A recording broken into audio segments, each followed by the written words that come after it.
It's a little bit, but it just keeps 2017. me feeling like, Yeah. right? Yeah. It's 2017, Well, I hope to right? see you at one of our events. I noticed that, and so there's a lot of hiking events and things like Is, that. and then we have, usually in October, we have our annual fundraiser, and it is our big event of the year. It's like the event.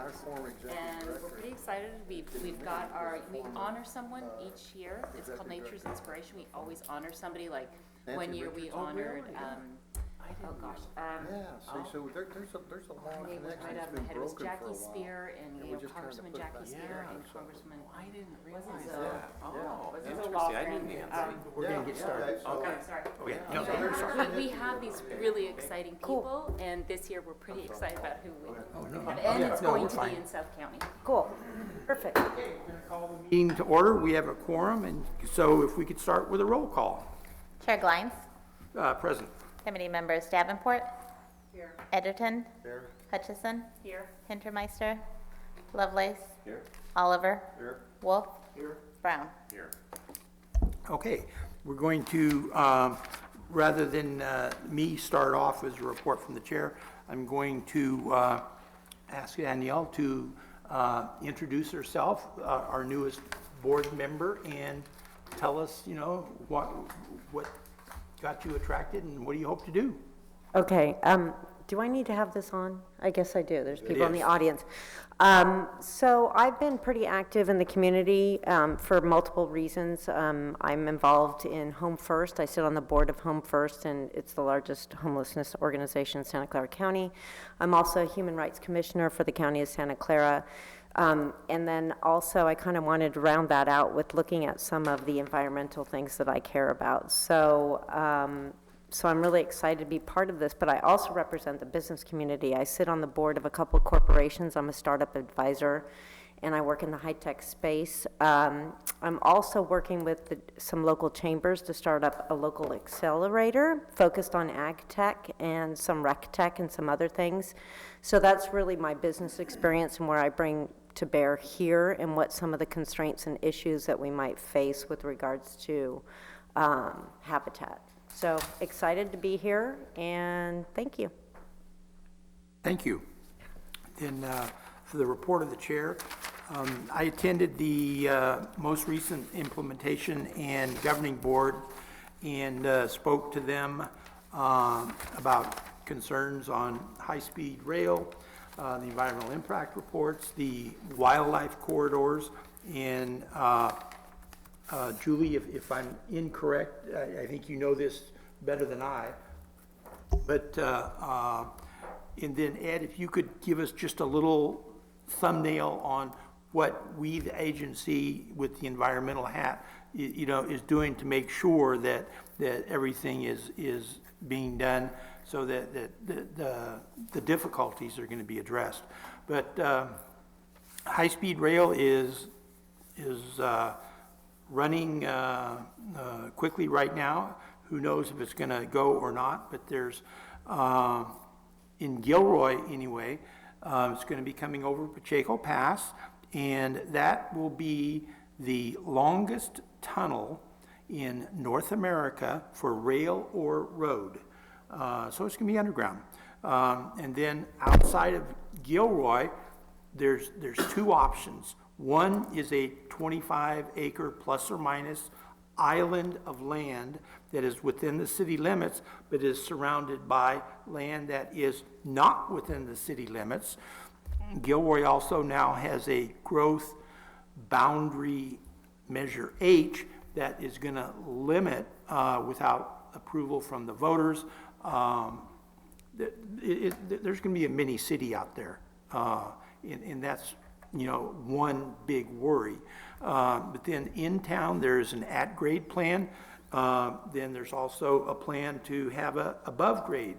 And so which one the state is going to choose, who knows? But there's now a move afoot at the Gilroy Council, which earlier endorsed the downtown route. Some are having second thoughts on it. So really people haven't rallied or understood the changes coming up if it is chosen for east of Gilroy. And Julie, do you want to weigh in on that at all?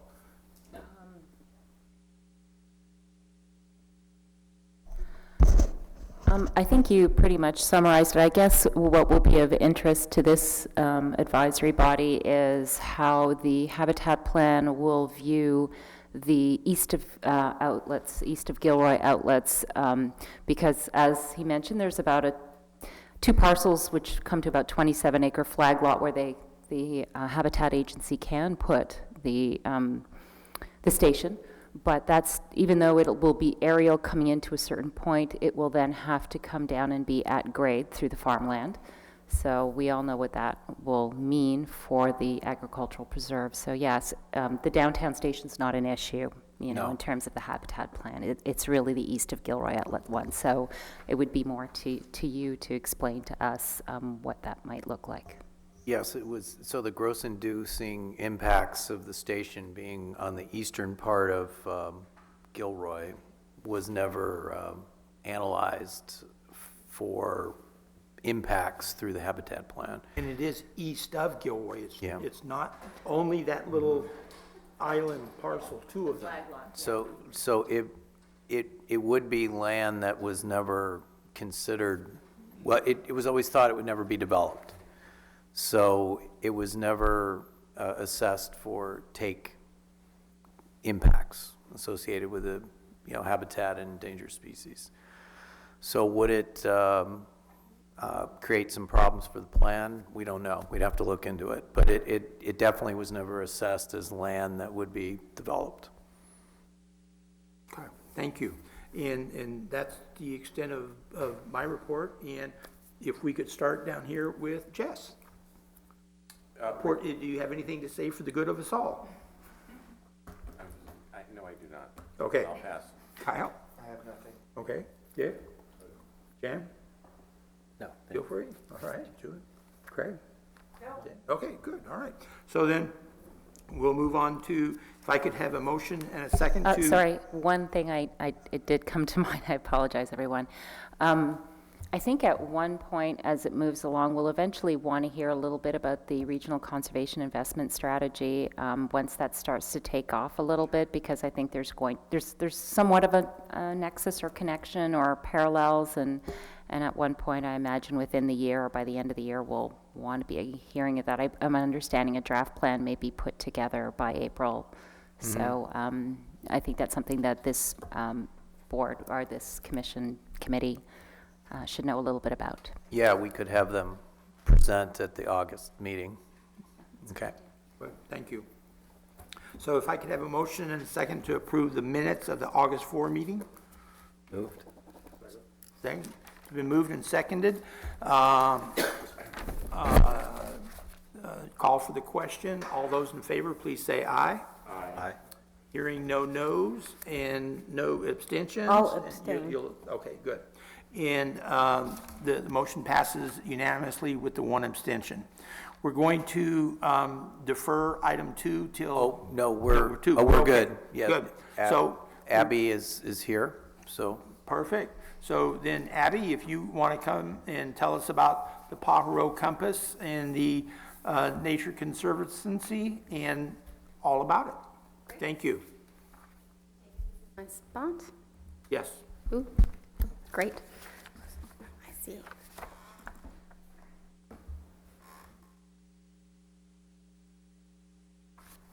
All right. Hi, everyone. Hello. Hello, hello. I made it down here in 2 hours and 15 minutes, which coming from San Francisco really isn't that bad. But I hope I didn't cause you guys any concern. I was definitely always coming. A lot of familiar faces here, some new ones.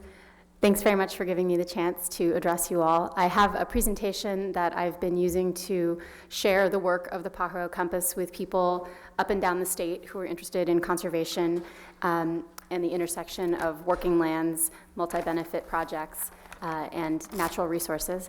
But we don't need to be too formal here. This is a cozy group, so if you guys have questions, feel free to launch them at me as we go along. But if you don't, I will keep going in presentation mode, and then hopefully, if there's time at the end, we can do a little Q&A, since I'm curious to hear your feedback on this work and find out from you how it could support the work that we all are doing together here.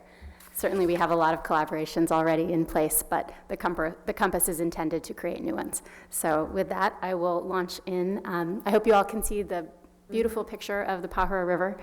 Can you all see it, the slide? It's within its banks. That day it was. This is a very cool conference area. Okay, so anyway, this is the Pajaro River, something you guys are all very familiar with, no doubt. This is a multi-benefit landscape. It has flood protection, it grows food, it provides habitat for wildlife and passage for fish, and it contributes to our economy. So my question for all of you, and the question we posed when we started the work of the Pajaro Compass, is how can conservation NGOs and others like the Habitat Agency and water districts and wildlife agencies and resource conservation districts all work together to better drive investments to multi-benefit landscapes like this one? The Pajaro Compass is a voluntary partnership. It's for conservation, and it's intended to answer this question, and it had a couple of goals that we had in mind when we went into this work. First, how can we support the long-term health of the Pajaro River watershed? Second, how can we deepen our ability together as natural resource stewards and partners to collaborate on smarter projects? Finally, how can we communicate to decision makers and to our community about the many values of the Pajaro River watershed? So my name is Abby Ramsden. I work for the Nature Conservancy, but I was working together with a steering committee that included representatives from the farming and ranching community, water resource management, transportation, natural resources, and community outreach sectors in this work. And I've helped guide the Pajaro Compass over the past year and a half. So today I'll share a little bit about why we embarked on the work and what we did and how we did it and what we hope to accomplish together. So even though you guys are very familiar with it, I'll describe the Pajaro River watershed a little bit. This is nothing new. It's already come up today. It's a complicated place. It's ecologically a really important place to work. It's a wildlife corridor through the river that connects 3 different mountain ranges, the Gabilans, the Diablo, and Santa Cruz ranges. And it's a place with a floodplain that provides a great amount of protection to people down in the city of Watsonville and the farming and ranching communities around there. It's also, by working here, we can create regional climate resiliency by supporting these agricultural uses, by creating and supporting and rebuilding the wildlife corridor between these important mountain ranges. And it's also a place where farming and ranching are colliding with the pressures of intensifying land uses and population growth. We have stuff like this. This makes it a difficult place to work, too. We have 4 counties. We have multiple transportation and water districts. We're at the doorstep of Silicon Valley, and land use changes are coming, infrastructure and subdivisions and other signs of growth. And there are lots of organizations that are working here, but up until today, they didn't necessarily have a common plan that spanned this watershed. So you can see the watershed boundary is on there. We've got 4 different counties, but primarily San Benito and Santa Clara counties are the major watershed counties, a little bit in Santa Cruz as well. So anyway, over the past 10 years, the customary tools in the conservation toolkit were not really keeping pace with the changes and the challenges. The habitat plan finally happened, but it took a really long time, and it was an expensive process. And for taking the watershed view, it only covers a portion of the watershed. We had funds for floodplain preservation in the upper Pajaro River floodplain, and we almost didn't spend them in time. We had to keep extending that funding again and again in order to find farmers who wanted to work with us. And by we, I mean in the conservation community, those of us who were working with the Flood Prevention Authority and others to try to spend down those funds. And in general, there's a lack of connection between the agricultural community and the conservation community. And the RCDs had watershed coordinators who tried to fill this space and were successful for many years, but the funding for the watershed coordinators has dried up, and we don't see new funding coming down the path. So one last story that you are maybe familiar with. In 2014, the Foothills Legacy Program was an attempt by the U.S. Fish and Wildlife Service to create a lot of funding for voluntary conservation easement programs. And in this county, in this watershed, and in many others, a lack of understanding and communication really led to that program not being well received among many people who could have benefited a lot from this voluntary conservation program. So with all that in mind, we tried to take another stab at this and see if we can do a better job of explaining why we need to work together better. So multi-benefit landscapes like this are a win-win for people and for nature. And the problem is they don't show up on maps, except for Habitat Agency maps, and those are few and far between, even in a state like California. So what we wanted to do was highlight where these places are on the map, show people where you can invest in people and nature together through a multi-benefit project, and then hopefully drive investment to those projects. So the Pajaro Compass is a kind of green print. It's a way to address these problems through collaborative conservation planning, to take a group of stakeholders and together decide on how to reveal the benefits and values in a landscape like ours. So we took this approach for a few reasons, and we hope that it will be successful because of the approach we took. The first was to get all the right organizations in the room, including the Habitat Agency. Thank you for empowering Edmund and Tara to be part of this, and Jerry came to our last meeting as well. So we got a lot of people. This is just a partial list. Over 50 stakeholders participated, and we usually had 30 to 40 participants at every single meeting. And we didn't always have the same people coming back again and again. Sometimes we saw multiple people from one agency, but each time we also saw brand new people coming in the door with an interest in seeing what our work was together. So we tried to make it very accessible and open to a wide swath of interested people. We even held it in Hollister because we heard that holding it in Campbell was not within the watershed, and that was not okay. So we got a bunch of great people together, and over a year we worked very hard through meetings that were large and small and working groups to figure out where conservation aligns with other values. And we have 6 different values you can see on your screen. There's a little drop of water, there's a tree for biodiversity, there's agriculture, there's carbon, there's recreation, and then the one at the bottom is community. And this is new for the Nature Conservancy. We usually kind of only do the tree and maybe the water, but we're realizing that we have to work with a broader range of stakeholders in order to get our work done. So some of the things that you can see in the report, I'll describe to you. I brought a couple of them. They are beautiful. They're expensive. I'm running out. So I have 2 that I can leave with you here. But the other thing that I have are some equally beautiful but slightly smaller and less expensive postcards. And I hope that I can pass these out to you and as an invitation to spend some time on our website, because all of the work we did is immortalized on a pretty great website. But what's in this report? Why did we bother to print out this gorgeous thing? Well, there are 6 case studies. They are yellow. And these are intended to showcase what multi-benefit collaborations within this watershed can look like. These are successful things that have happened in the past where people from different sectors came together to fund and support and carry out projects. Another thing we have is for each of these 6 values, we have a description of what that means in this particular place, and then a set of actions that can be taken by conservation organizations or others to support that individual value. We also have a series of strategies that look at how these values intersect and give you kind of a choose your own adventure path through our GIS database into figuring out where multiple things can touch down in the watershed, and I'll demonstrate to you later what that looks like. We also have funding sources. Habitat Agency is listed as one. Let's hope. Let's hope we have some projects working together soon. And we also have some guidance that's especially for ranchers and farmers. They have their own page because we felt that we wanted to make it really clear that someone who is from a working agriculture background could look into this document and not only see pictures that look like what they do and look like their colleagues, because we've solicited those pictures from participants, but we also have a page that's aimed just at them to say, how can we see our work with you? How can you see your work in us?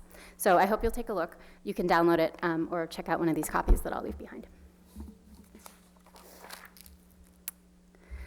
Another thing that we did was conduct a survey, a statistical survey of all of our members to try to figure out what was important to them. So we have not only a sense in sort of thematically what's important to them in terms of the 6 different values we focused on, but also a bunch of data to back it up so we can answer questions about who's working where, who's got certain strengths, who has certain needs, and we can be sort of online match.com for conservation organizations. If one of our members comes to us and says, I need someone who can fund a project like this, we can tell them who might be a good fit for them. We also hold regular network meetings to foster collaboration and conversations. And Edmund and his staff have participated in those, and I would invite all of you to also come if you feel that some of this work might respond to your work on the Habitat Agency or your work in other paths and places, since a lot of you are working in conservation already. This is an opportunity to come and to present projects, propose them to different attendees, and gather support.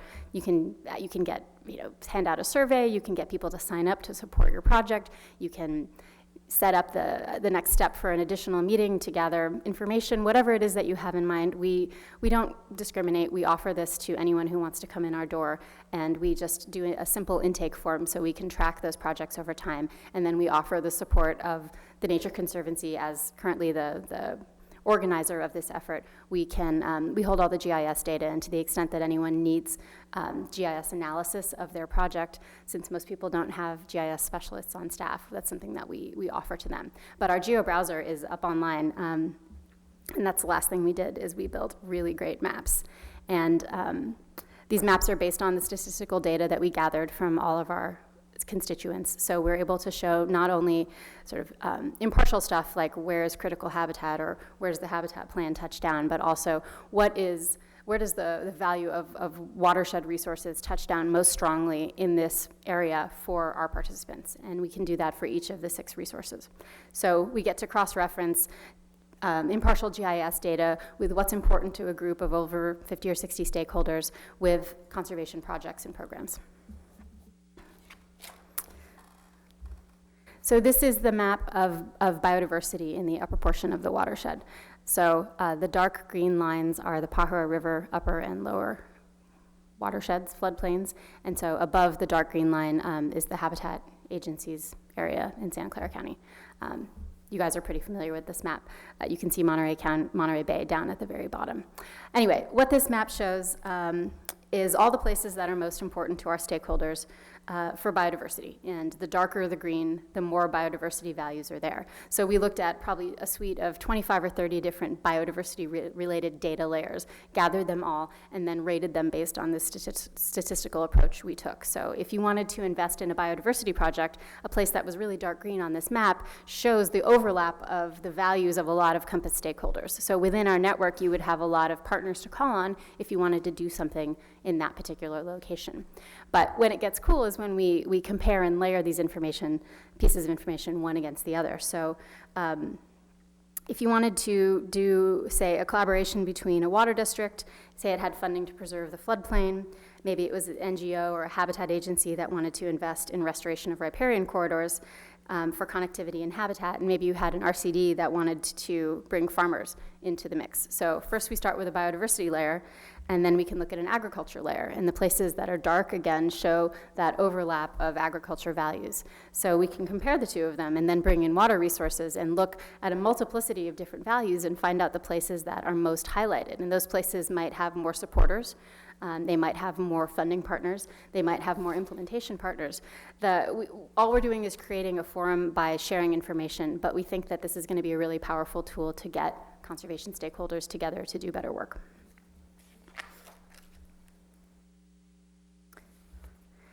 I will be quick on this one since you guys already brought it up. These are influences on natural resources. We're not calling them anything negative or positive. They're simply things that may or may not happen. If you look at the blue line, that is one possible high-speed rail alignment.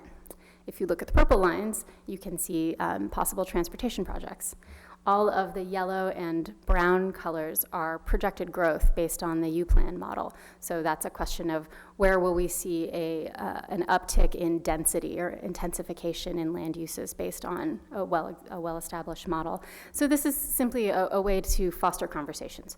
If you want to invest in the floodplain, it's worthwhile looking on what the models show the floodplain is going to be like in 10, 15 years, 20 years.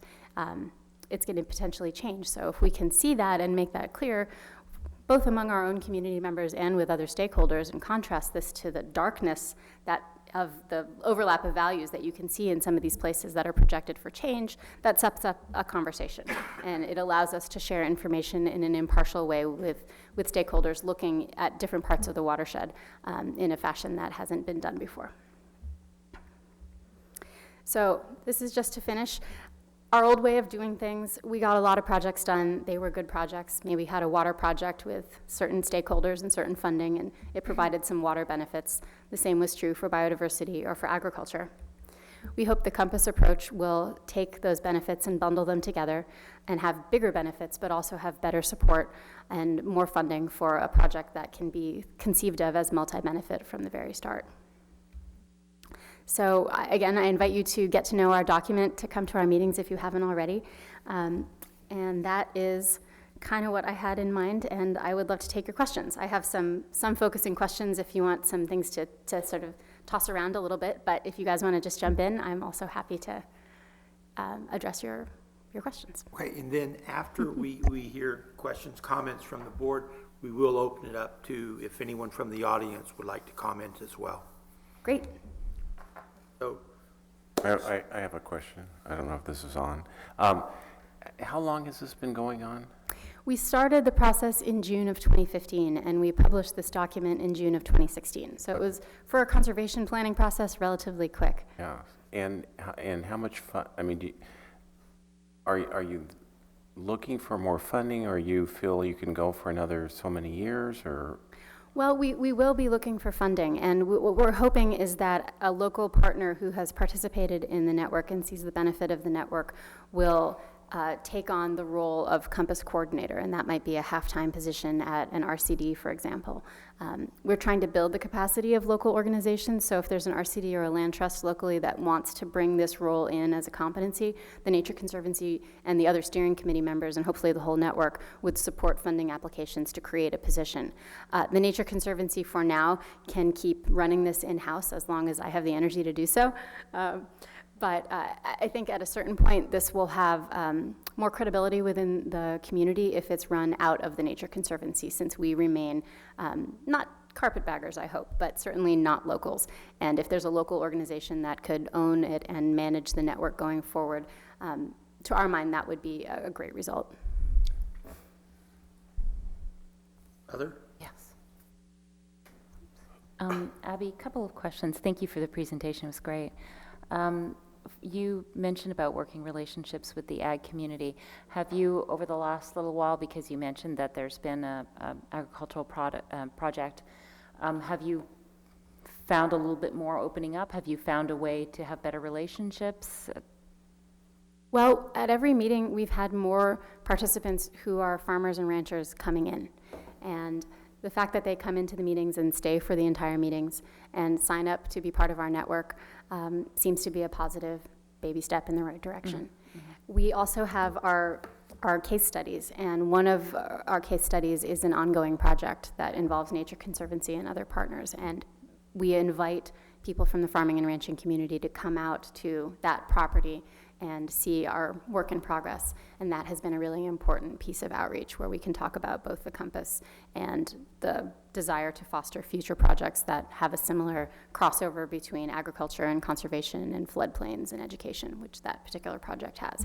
And I know that because we've had that platform, there are more farmers and ranchers who are interested in doing it. We don't have anybody yet who's taken the step to find funding for their own project, but I feel that we're already further along than we were in the past. I would think right away, and Jess, you can weigh in on this, but when you said finding funding for their own project, I mean, the first thing I'm thinking of is, that's a big ask from the farming community to find their own funding. Getting them to a meeting is tough enough, let alone having them finding their own funding. I mean, I know some of the younger folks are a little more entrepreneurish in that sense, but maybe some of the older generation, that's just not something that's been in their bailiwick. Maybe then I can clarify. I mean, finding funding for a freestanding project that is new. The idea would be to bring together a variety of partners, each of whom have a different competency, and that one of those partners would be someone who knows how to write grants, and that the farmer or the rancher would be the partner who has land and the desire to see improvements for nature or habitat. All right, that makes complete sense. Thank you for clarifying that. And then just one other question, and Ed, you can give me the answer to this. You mentioned funding from the Habitat Agency, and I'm thinking about the same thing for the Water District. Is that for the entire Pajaro Compass area, the what you mapped out for the watershed, or is it restricted to, for your funding at least, to the Habitat Agency area, to the, Yep. to the plan area, I should say? Plan area, correct. Okay, it is restricted to the plan area. Yes. Did you know if the water district, because sometimes the water district does sort of inch out a little bit, so I'm Yes, and wondering. OSA does too. Exactly. And we're exploring extending the Burrowing Owl Conservation Area into San Benito County. Has to be approved by the Wildlife Agency. So if that does happen, then we could creep into San Benito a little bit. All right, thank you. And again, to clarify, the Compass is not a funding source, it's simply a funding connector. Yeah, So no, if I understood, so- We would tailor any partner's request for funding to appropriate funding sources, but Yeah. help guide them in the direction of potential sources and resources. Yeah, I appreciate that. I just wanted for the clarification of this board where those funds would be if they were going to stay within the plan area. Thank you, Right. Abby. Sure. Others? Hi, Abby. Hi. Joe Lovelace. So I'm curious about the community aspect of the Pajaro Compass. Specifically, are there any plans or is there a strategy to deal with the growing communities? I saw Watsonville there. I work in Watsonville from time to time. And I'm just wondering, is there a strategy within the Compass to deal with expanding communities within the watershed? There is a land use planning strategy, and the focus on that strategy would be to bring this data to the eyes of decision makers and planning staff in order to foster conversations about where to grow and where to not grow, or where to invest in agriculture versus investing in land use intensification. And that is one of the strategies that we highlight as a potential pathway for partners to take, and a reason that we developed our GeoBrowser data set is to be a resource. But we have to stand back as the Compass and let individual partners take that information where they will. The Compass doesn't, at this point, it's not set up as an advocacy organization. It's simply a forum for networking and a repository of GIS information that is not available to a lot of these partners on a local basis. So, for example, Nature Conservancy can take advantage of this data and have conversations individually with decision makers about land use changes, but I would not, in doing so, represent that it was the Compass's work, but rather my own. Great, thank you. Sure. Anyone from the audience who, or Janet, you want to say something? Yeah. Excuse me. Yeah, I had a question. I was just curious about this. Years ago, don't ask me how many years ago, I thought I heard of a Soap Lake project that Nature Conservancy was running, which is probably a raindrop or a tree or something on your picture. Is that a defunct thing? No. Or is there some connection, or could you just maybe talk about that? The conservation vision for Soap Lake is a planning document that the Nature Conservancy completed in the early 2000s, and that looked at the entire 9,000-acre upper Pajaro River floodplain as a system, an ecological system, and tried to answer the questions, what can we do here to make this place work better as an ecological system, and how does that intersect with current and future land uses? And it proposed a series of conservation actions that would touch down in place that ran the gamut from very simple, like planting some trees, to very complex, like earth moving and changing hydrology. And that remains a resource to anyone who wants to implement a project within the Soap Lake floodplain.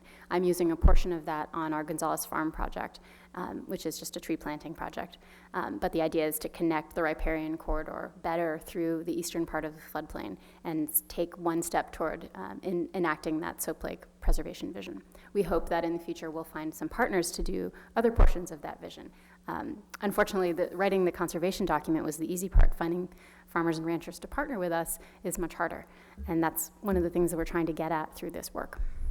So you're describing something like with that Soap Lake planning document that kind of can feed into this in terms of motivating projects Sure. of various kinds that. It's one of people the are many existing planning documents that we looked at when we were creating our series of actions and describing each of our values. But, and it's a resource that anyone who's participating in the network or knows me can take advantage of if they want to propose a project and look at some of those plans in order to come up with potential project designs. But that's a conservation planning document. It looks at ecology and floodplain hydrology only. It doesn't look at agriculture for its own sake. It doesn't look at community values. It doesn't look at recreation. You know, there's trail systems that are planned through this floodplain. They were never part of the Soap Lake preservation vision. So we're trying to open the gates to more interests so we have projects that can be supported by more quarters. and hopefully come to fruition with more success. Thanks. I have one more question. I look forward to reading the document, and I commend the Nature Conservancy for taking this on, because it does seem a little bit out of norm with all the different components involved in it. So who convinced the agency to take the leadership in this? Well, I guess I did.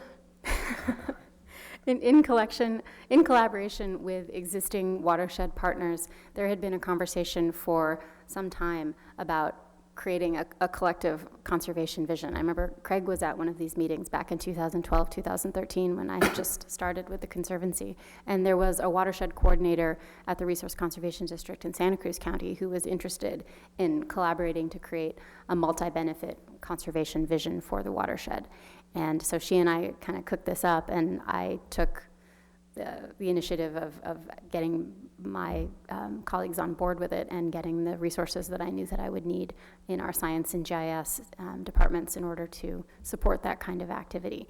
And unfortunately, the RCD lost their watershed coordinator, so I ended up contracting with the RCD to provide strategic guidance and support and to participate very robustly in the process. The other main collaborator was the Santa Clara Valley Open Space Authority. So Matt and Jake were huge participants in the first year of getting up and running with this process. So it was really the three organizations that brought the leadership, but Nature Conservancy was sort of the laboring oar, and we were able to get grant funding to support our work, which was extremely helpful. Thank you. Sure. And with mention of the Soap Lake, I was told Tuesday night that actually the high-speed rail wants to go through or adjacent to part of Soap Lake. So do we have anyone from the audience who'd like to comment? Thank her for the great presentation and bringing us up to date. Just to touch on what you just mentioned, the blue line here on the map that you can see goes through the center of that sort of white highlighted portion. The white highlighted portion is the 100-year floodplain. So that's one possible intersection of the high-speed rail alignment and Soap Lake. Well, it actually has water in it. Right now it sure does. No, I told them that they're going to need some paddle boats to get the Canoes. I mean, I just can't see a railroad going through Soap Lake. Yeah, neither can I. But we're working really actively with a whole bunch of different partners to problem solve with high-speed rail in advance of their coming up with a final project design, so they can reduce those impacts and also invest their mitigation funds really wisely in things like the Habitat Agency and other priorities that regional partners have identified as important. Thank you very much, and to echo some of the other comments that were made, that, I mean, it's almost unheard of to hear what you've done at drawing partners into this and getting people in the same room and talking and listening. I mean, that's fantastic. It has been an incredibly rewarding experience. All right, thank you. And I invite you all to participate. And if you participate in an organization or represent an organization that would enjoy or be titillated by hearing about this kind of work, I'm on a roadshow pretty much all the time. I love to share our work with others. So feel free to ask me to come in, and I can do a presentation or a Q&A or whatever you like. So this work will only be impactful if it gets out into the community and gets used. So if you have ideas about how we can be useful, please give me a call. Thank you. Thanks all. Okay, item number 3, budget, and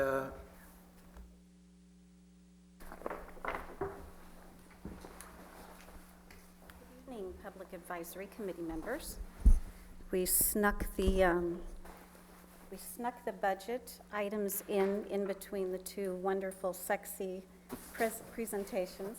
So bear with me here. Okay. And we will first be going over the fiscal year 16 revenue and budget expenditures. These were scheduled to be presented to you in November, but we didn't have a meeting in November, so it's been held over. Okay, the estimated revenue to be received during fiscal year 16 was budgeted at $15,162,818.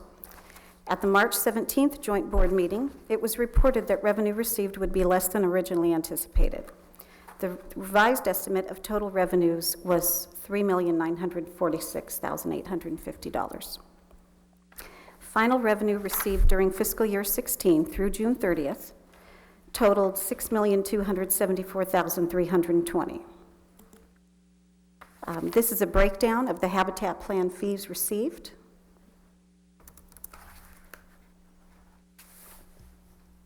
Can you just put it in presentation mode? Because my eyes aren't that great. Thanks for asking. There you are. Sorry about that. Forgot my glasses. No worries. Okay.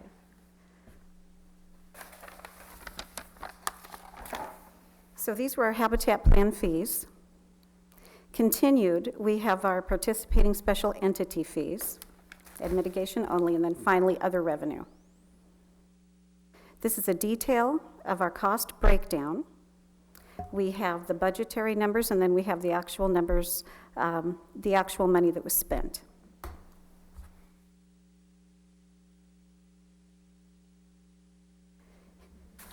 Description of cost breakdown. In our administration, support, and grant services, our contract administrative services was a new cost center developed in order to account for the cost of a legislative coordinator. Personnel and HR contract services was a new cost center developed to account for recruitment costs associated with the hiring of a principal program manager. Payroll expenses and employer taxes was a new cost center developed to detail payroll taxes and paid by employer, as well as annual cost of workers' compensation and employer's liability. And finally, the IS support and copier lease were new cost centers developed to detail fees paid by the Habitat Agency to the City of Morgan Hill. In our technical and permitting support, an agreement for GIF services with the County of Santa Clara exceeded amount budgeted but not our contracted amount. Due diligence associated with potential land acquisitions and creating habitat maps. Composition of the covered activities map further clarified Habitat Plan fee zones. Interpretation memos were updated on the website, projects entered into the database. A new secure file sharing and storage solution implemented for co-permittees and Habitat Agency, that was our Dropbox, and social media strategy meeting held to determine the path moving forward.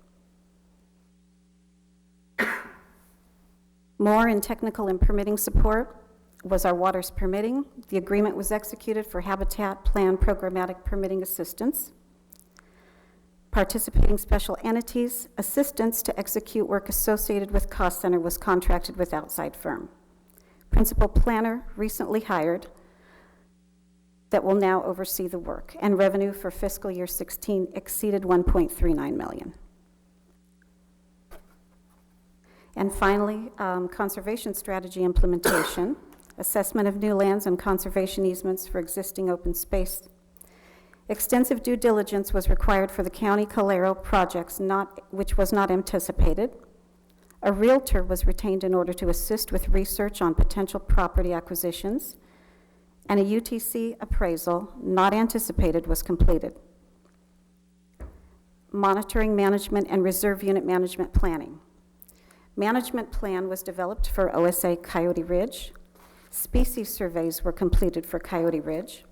Owl trapping and banding activities, surveys, and habitat management. Guidelines for wildfire management for reserve system completed, and the NCCP local assistance grant implementation. Revenue for fiscal year 16 totaled $6,274,320. Revenue exceeded the budgeted amount of $3,946,850 by $2,327,470. Expenditures for fiscal year 16 totaled $761,521. Expenditures exceeded the budgeted amount of $2,335,547 by $425,974, of which over half was a result of an increased payment to the endowment reserve fund. And that was, that happened, of course, because our revenues were so much higher. And that's all. Do you have any questions? I have a quick question. You bet. The endowment, is that just the carryover fund?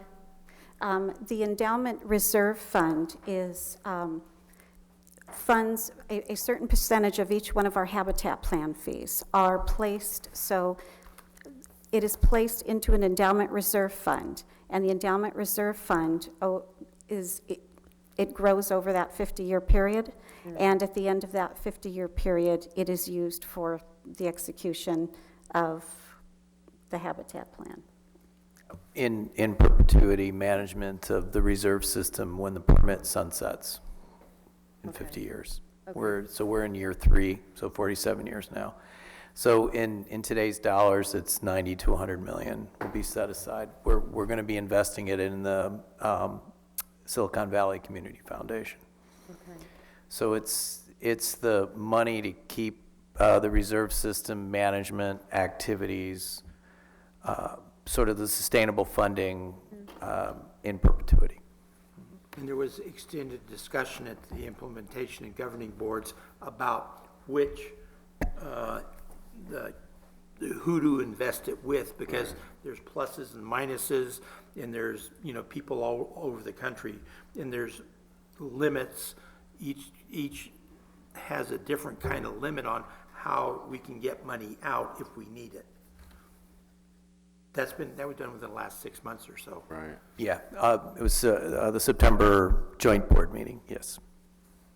Other questions, comments? Craig? How much is in the endowment fund now? In the endowment fund, if we look at, and the endowment fund still resides in our bank account at the County of Santa Clara.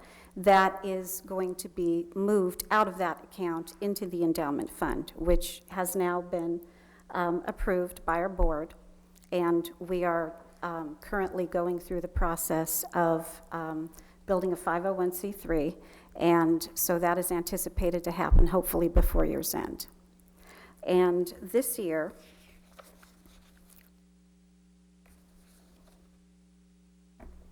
as you can see, did you want, go ahead. Sure. It's, so the amount of money put into the fund this year was $627,000. I couldn't give you the exact number, but it's probably a ballpark 1.5 million. And is that on target to where it should be after year 3? Yes. Okay. I have just a few questions for clarification, probably 1 or 2 nitpicky ones, so I'll apologize up front. One is land cover fees are bundled all together. The only time we sort of see a breaking apart, so you have it city by city in the budget, and then later on within, I forgot what part of the, it's called when you give us basically the ledger, the detailed ledger. Right. We see, project by project, you actually name the projects. Out of curiosity, because I couldn't see it anywhere in here, is there information or available publicly on what a particular project paid for in terms of those land cover fees, A, B, C? Yes. Absolutely, Okay. yes. All right, because I'm sort of just curious when I see, a particular fee and the amount of it, where, for instance, agricultural land, well, where was that land lost? What project was it? So I was wondering about that. So that's available if we want to know. All right, the other thing was the special entity charge, the permitting special entity charge, correct? I remember that, the PSE charge. Is that per application each time the entity comes in? Because we have, participating special entities. So each time they come in with their application, they've got that fee. They have that fee depending on the amount of time you're spending on their application? Yes. Okay. So there's a surcharge because they're not a co-permittee, so it's 10%, $5,000 or 10% the total value of the mitigation fees they would pay. Oh, okay. All right. And then there's another $5,000 that's kind of like, I guess, an application fee, you could call it. Okay, all right, Yeah. thanks. And here I go with some nitpicky stuff. On page, let's see, has it got a number? I guess page, so after the tables, essentially, there's page 10, it ends the first set of tables. You move into explanations, description, cost breakdown, and in particular, it's 5145, contract administrative services. I just found that one, I don't know, grammar, it's just me. I found some of the stuff in there difficult to parse, in particular the sentence. So if you're at 5145, I think it's the third sentence, work to increase the visibility of NCCPs, regional HCPs, and the coalition is undertaken. So I couldn't parse that one until I figured, okay, are you trying to say that this new legislative coordinator is tasked with increasing the visibility of NCCPs and HCPs and the coalition, the work that that's being undertaken by these entities? Yes. Okay, and of course, it's the entities that are named East Contra Costa and whatnot. And who is the legislative coordinator? Julie McIver. Okay, all right. So that one was, for me, a little bit of parsing to do. And so I would suggest if this is at all a public document, perhaps we should fix that up, because I was having a hard time with that one. And I think that might be, just a minute. Oh, yes. Then down on, I guess what's numbered page 12, we're dealing with, under technical and permitting support again, this is descriptions of fund accounts. Under 5220, information management support. The last bullet point, this was about the social media strategy. Yes. And then you mention later on the outreach strategy. So I just wanted to know, are they one and the same? Are they subset? Are they connected? Or they're entirely different? They're one and the same. They are one and the same. There is a little bit overlap because some of my time is spent with outreach and lobbying activities. But yes, it's the social media strategy will inform the outreach strategy. That's a better way of putting it. Okay. Yep.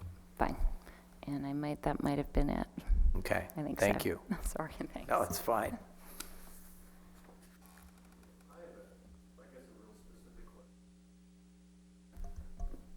With respect to cost center 5320, it's on page 13 of our 5320, packet. got it, okay. But, basically, it said that we as an agency spent more time doing due diligence with respect to Clara County Park and some activities we're doing there. I think we're doing some pond building or pond maintenance or something. Yes. But I guess my question was, I'd just like to understand kind of what due diligence means in that kind of a case. Absolutely. We have an existing county park. They must know everything about it. They don't. Yeah, so what did we get involved in trying to, work with them? So the county is enrolling over 13,000 acres of county land into the reserve system in lieu of mitigation fees that they would pay for county projects. And it's only for upland areas, it's not for aquatic impacts. It's the streams and the riparian and so forth. So Calero Park is one of the portions of Calero Park is the first park that's going to be enrolled into the habitat enrolled by us into the reserve system. The wildlife agencies require that we put a conservation easement over that property. They require a phase 1 environmental assessment. We're talking to them about this, about the need to do all this stuff, but we haven't gotten them as of yet to back away from requiring all this due diligence.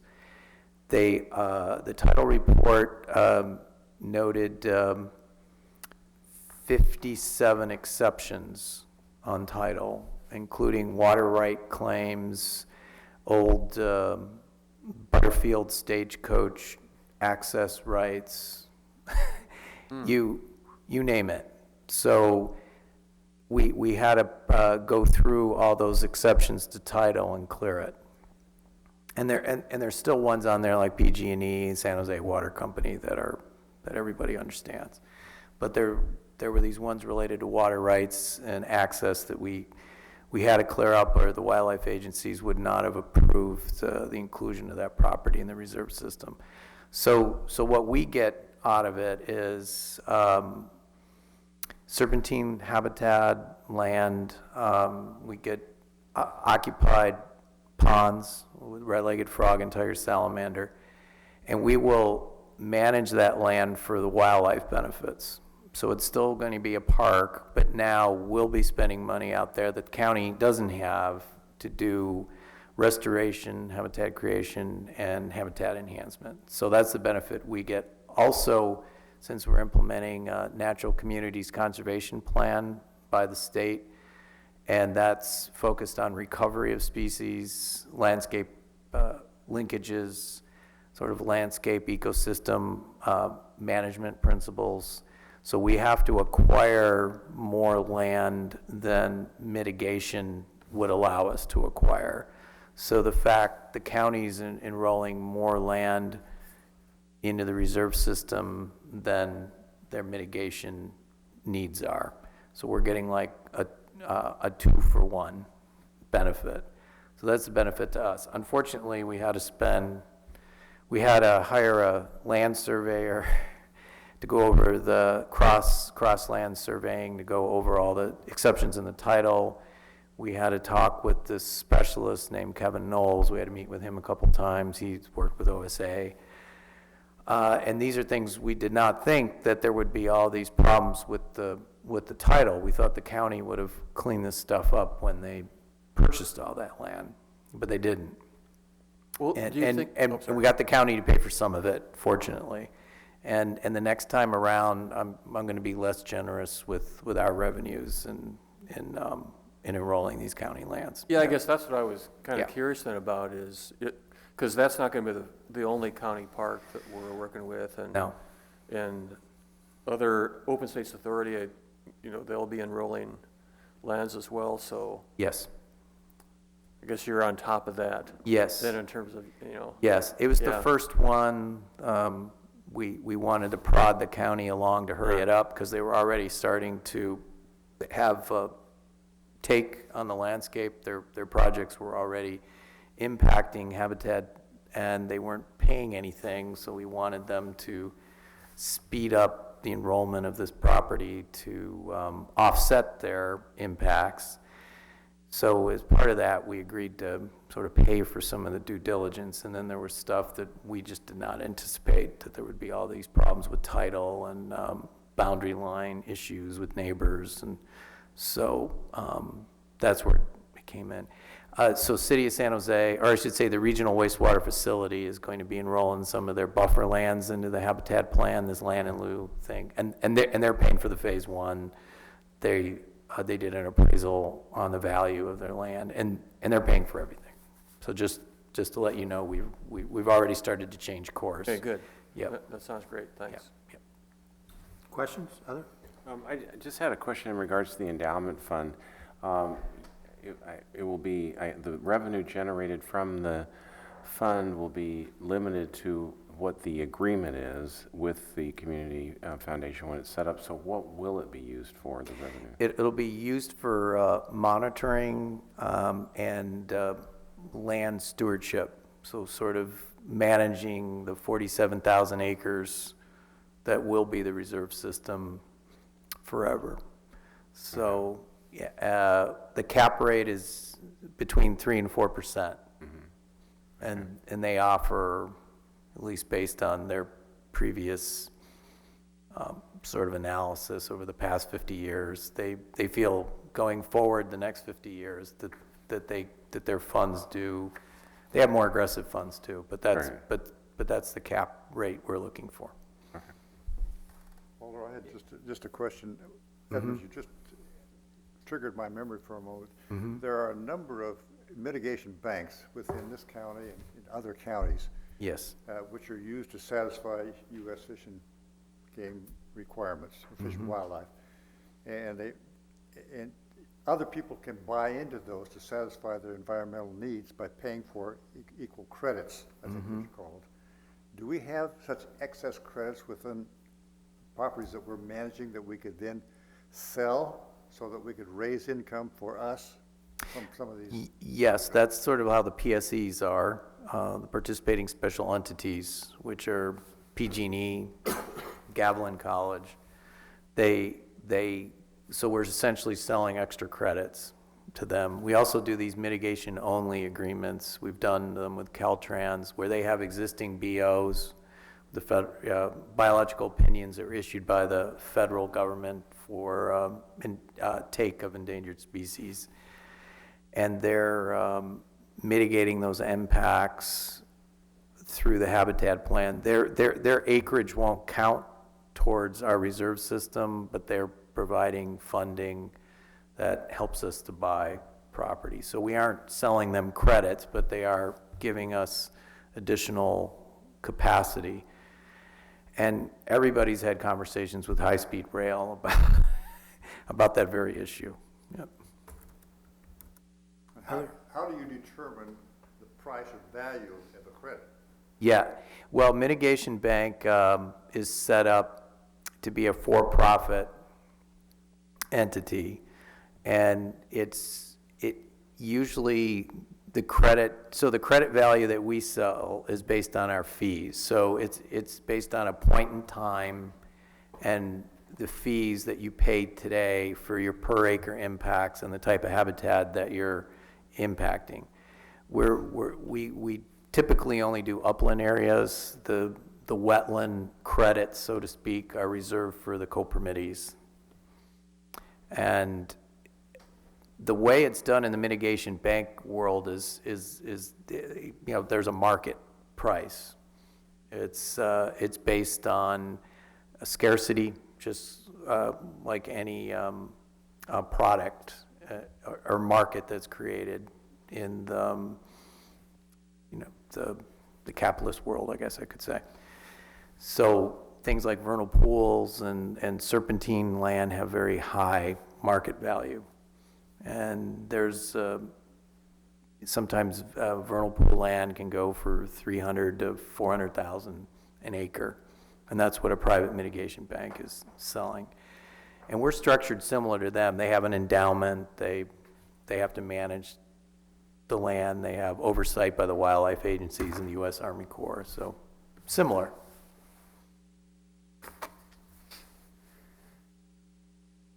Okay, just if you could, on the page 46 overview, and then the in review at the end, we were way off on the revenue, but Yes. that's changed. And why don't you, if you could tell us, Yeah. what was done, what's now going forward? Yeah, the way off was there's these two large projects in the city of San Jose that they keep telling us are going to pull their grading permits. One being Communication Hill Phase 2, and the other one being the Evergreen project in East San Jose. And we sit down, we meet with county planning staff, they do their best to divine what they think is going to happen. And they say, yeah, it's going to come in this year. They're going to pull their grading permits in the summer. And I don't know. I'm at the point where if they don't happen this year, I told our board, though Chairman Wasserman wasn't necessarily agreed with my thinking, was that we're not going to include those in our revenue projections anymore. And if they come in, they're going to be a surprise. And I come to you, come to the board and say, oh, look, this project came in, finally. So the one project is $6 million in fees estimated. The other is over $2 million. So that's where the discrepancy came in primarily. There was also a little bit of a discrepancy with Morgan Hill, not too much, but they've more than made up for it this year. The revenue projections are ahead of what we thought we'd be getting from Morgan Hill. But we have the same problem with San Jose with those two projects. They were also included in this year's budget projections too, which I'll discuss a little bit in my EO notes, or maybe I don't need to because I'm telling you now. it's, so I'm at the point, if they come in, I'm just going to be surprised instead of trying to look like I don't know what I'm doing every year. So as Richard knows, going through the development review process can be fraught with challenges, both from getting your financing from a bank or getting through the local entitlement process. And in the past, I used to have the problem of trying to get a permit from the federal state government for endangered species impacts or a core permit. So now we at least cover you on that. You have certainty, but there's still these other areas of uncertainty and working through the local regulatory process and the banking and financing world, and however you get or the timing of when a developer thinks now's the right time to build. So there's a lot of factors that go into it, and the local planning departments try, but these two projects seem to be pretty evasive. I think Communication Hill's going to come in this year. I talked to one of the VPs at KB Homes, but I don't know. Okay, other questions? Thank you both very much for the detailed information, and I mean, it makes it so I can understand, and that's, that's great. Okay, let's go on to the next item.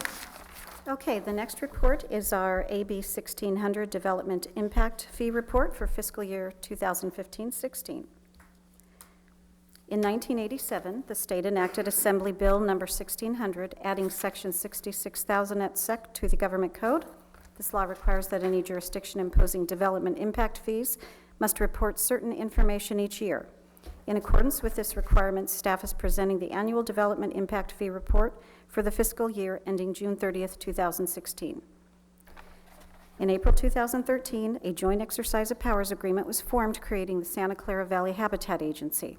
During fiscal year 2013-14, the Habitat Agency commenced operation and development impact fees were assessed and permits issued for project-specific impacts to habitat plant species.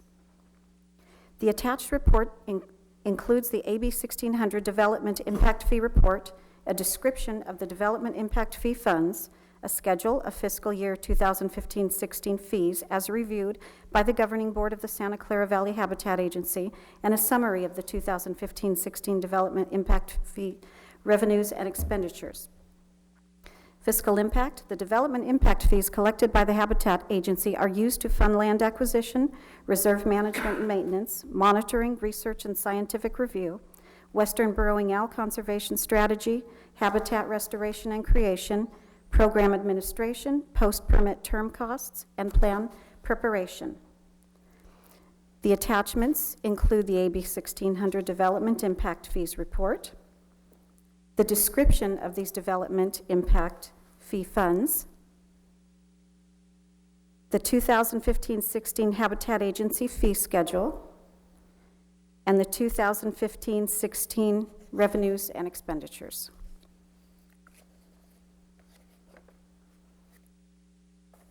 That's it. Any questions on this report? And this is a legal requirement by the state, that there's a nexus to the fees that we're collecting and that we're spending them appropriately. So we file this every year. Thank you. And do we have any questions, comments from anyone in the audience? Okay, so then let's go back to the agenda and we'll move down to the burrowing owl. Okay, and we have Troy here, who does his annual pilgrimage to speak on everything burrowing owls. So no further ado, Troy. Hi, everybody. And we want better news next year in terms of the numbers. Next year? Yes. Okay. We'll do our best. I am working through that cold that everybody has, so I apologize. I don't normally have a deep voice like this. I know. Don't worry, Craig. Let me see. Let's see. Get it up here. Can everybody see that okay? This is a PDF form, so, okay. So, you know, Ed's right. I'm here every year, and as long as you're here, I'll be here probably for the next 47 years. Well, maybe not 47. But the reason is, burrowing owls, as we talked about several times, a little different from other components of the plan in that we really monitor that species pretty diligently every year. And so we produce a report every year, and I'm here to talk to you about that, and you have that in your materials. Essentially, I'll give you a summary of the 2016 survey effort, so similar to what you've heard in the past in terms of where we were looking and who was helping and what we found. Try to extrapolate some population trends, talk about the management status and some key nesting locations, and what we're kind of finding out there on the landscape. And then also give you a little update on some other work that is happening that the Habitat Agency is funding on some winter burrowing owl habitat use in the county. Just a quick update on some of the management agreements that we've been executing with land managers around the study area, and then a bit of an update on when I was going to be here and talk to you last fall. I was going to tell you we're going to have a workshop in February, but it's actually tomorrow. So I'll tell you about that at the end. So the 2016 survey effort, just like every year, the primary focus of that survey effort is to focus on, this kind of sounds funny every time I say it, but we're surveying where we know the birds are, right? So we have some locations where we have nesting burrowing owls every year, and we definitely want to hit those locations. That sort of makes sense.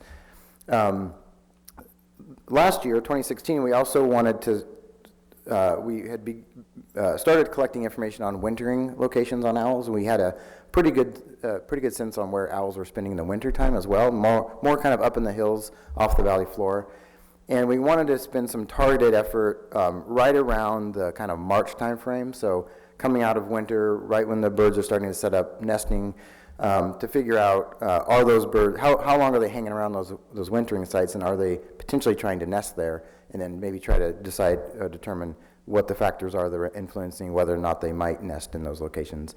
And then finally, one of the goals of last year was to expand surveys down to the southern part of the county. So historically, if you know anything about burrowing owls, we have a lot of them up in the northern part of San Jose and kind of around the ring of the bay. Very few as you get down the valley. And it's always been a bit of a head scratcher, but we wanted to spend a little bit more time, not so much looking for owls, although we were hoping to find them, but really to better characterize the existing habitat down in the southern part of the valley and look for opportunities for management in the future. So we did hit all the key nesting locations as planned. We did expand it to the southern part of the county, and we're able to actually cover a lot of ground in the southern part of the county. I'll show you a map in a little bit here, and actually refine that refine the areas that we have to look later in time. So there's a lot of places in the southern part of the county that we looked at last year that just aren't suitable for whatever reason. So we were able to kind of, we'll be able to focus in on the really important areas in the future. And as I always say, I think the most important part of this effort is just the coordination of the burrowing owl survey community that this is sort of fostered over the last several years. This is, I think, our third official full survey year. And that's a pretty, and Ed and others can attest, that's a pretty tight-knit community, and I think it's even more cohesive now that the Habitat Plan and Habitat Agency have been involved. So I get to do the annual tour, but I actually do very little of the work. That's not true totally, but we have a lot of partners. Everybody on the screen here and all of the agencies and departments are involved in what we sort of termed the South Bay Burrowing Owl Survey Network. So these are all entities that, by and large, I mean, some of them are funded by the Habitat Agency, but most of them actually are surveying for burrowing owls on their own accord for their own reasons. So maybe they have their own permit requirements, or they're doing research, or they're otherwise interested. So in many ways, we get kind of a lot of free volunteer time out of this group, which is tremendous. And we're able to cover a lot more ground. The burrowing owl survey window, it really is kind of April to July, and we try to get out there a couple of times, and maybe more than that if we can. And with this group, we can cover a lot more ground. So this is where we surveyed, and you're not meant to be able to read any of this, but the take home here is that, again, kind of a simple item, but one of the most important things we were able to do last year with the group was to name every place that we surveyed. Everybody, it sounds simple, but a lot of times we were talking about the same place and it had 3 or 4 names, right? So we wanted to standardize the naming, and that's actually on the left-hand side, there's over 50 different kind of individual locations that we were surveying. And then on the map itself, the green is the places we surveyed in 2016. The yellow we looked at, and we're actually able to kind of refine it. So in the future, we don't really have to go back to those areas. But we did look at it this last year. And then the red was places where we did not survey, probably because we looked at it in years past, and it just didn't warrant surveys this year. So we covered a lot of ground. And not finding owls is not a terrible thing. We can also collect other information while we're out there. So this is just an example of many of those kind of individual parcels that were surveyed where owls were not seen, but we could characterize the habitat and make some determinations about the potential for owls to be there in the future with maybe some slight changes in management. Reason that's important is that's then a place that the Habitat Agency could potentially partner and invest and try to attract owls to a site. So again, trying to kind of expand the population. So not seeing owls is not necessarily a wasted survey effort. It's just collecting a different kind of information. So as scientists would probably say, negative data are data too, right? So these are the results from this past year, and I'll put it in context here in a minute. But if you've thought about the data we've had in years past, the one thing you'll probably notice, first of all, is that there are owls in fewer places, and I'll show you a map that demonstrates that. The key locations remain, San Jose International Airport, the Regional Wastewater Treatment Facility, Don Edwards National Wildlife Refuge, Moffett Ames Airfield, and Shoreline Park. In the past, we've had owls kind of scattered out in other places too, but we're seeing the population kind of restrict to these what have been kind of historic strongholds for them in the county. And this is what that looks like on the map. So all the places I just named are shown there, and this is, if you recall, in the habitat plan, we actually define occupied burrowing owl habitat by putting not a 5 mile buffer, a 0.5 mile, a half-mile buffer around the nesting locations. And so the idea there is we're just linking foraging habitat to nest sites. So research shows that burrowing owls when they're on a nest, they spend most of their time within about a half an hour of their nest site. So we said a half-mile buffer is about right. So those little green blobs on the map there are places where we've buffered a half mile off of known nest occurrences. And in most cases, there are several owls nesting close together, and then we buffer off the collection. The one thing you might notice is down there in the very southern part of the county, I don't know if my pointer works, but yeah. That's actually, there were nesting owls last year on a wildlands mitigation bank in San Benito County, so just across the county line. So we can't quite count them, but maybe in the future. But anyway, when you look at the kind of foraging habitat around those nest sites, it does come into the study area. Again, the key locations, the key nesting locations are the same as they traditionally have been in the past. The real story of the year, I think, and this goes back the last 3 years, you can see the trend lines here. I think there's 2 things happening. One is the airports are not performing like they have in the past. So you can see the numbers down quite a bit at San Jose International Airport, down at Moffett Airfield. That's a challenge for the Habitat Agency because those are the locations where we have kind of the least influence on what's happening. They're airports, they're not wildlife refuges, which they'll tell you every time, and we respect that. We have been working with both Moffett and SJC. We aren't funding any of the work they're doing there, but we're finding ways to partner with them and influence the way they're doing things. There's not a real answer to the question, why are the numbers dropping at the airports? I think certainly at San Jose International Airport, they've had a change in staff over the last couple of years. So a few years back, they switched from using a private consulting company to implement their wildlife hazard management plan, which mostly focuses on owls, to using USDA contractors, which a lot of airports do around the country. And even within USDA, there has been some staff turnover. So it's possible that there's just been a little bit of a learning curve there. And the collective burrowing owl group, the network, is working with those folks to make sure that, they're doing everything they can to keep that owl population successful. Now, we do have some successes. You can see at the regional wastewater treatment facility where, we've had a management agreement in place. The Habitat Agency's had a management agreement in place with them for a couple of years now, pretty actively managing the burrowing owl population there, and those numbers continue to go up. So there is one bright spot. We, I think, have proven that you can manage successfully for owls and see the numbers grow. We're doing that also at Don Edwards, and the numbers haven't really grown. They haven't really dropped off. They're just kind of flat, and there may be some reasons for that. But anyway, that's kind of the what's happening kind of location by location. Overall, though, you can see the numbers, the total numbers are down quite a bit. In space, that's also changing. So, well, I mentioned how, we're kind of losing owls, these single owls or single nesting pairs out in disparate parts of the county, and they're consolidating into these kind of handful of key locations.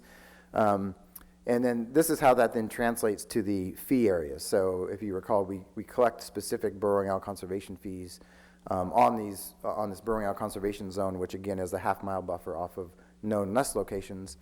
And we carry a nest location forward for 3 years, basically. So if there is a pair of nesting owls there this year, then a buffer around that would be a fee area for the next 3 years, even if there weren't owls nesting there in the next couple of years.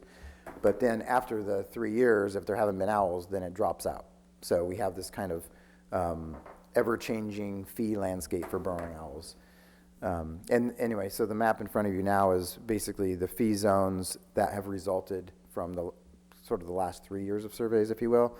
And then if the board approves the new fee map, this would then go into effect in July, I believe, right, of this year. So turning our attention away from breeding for a second, the county has also always been a pretty important place for wintering burrowing owls. So burrowing owls are migratory, and we have nesting owls here that stay here year-round. They nest here in the spring and summer, and they spend all winter here too. They may move around a little bit in the county, but we also have owls that come from pretty far away, all the way from western Canada, Washington, Oregon, all the way down, and spend the winters down in California, and we get a lot of those owls here.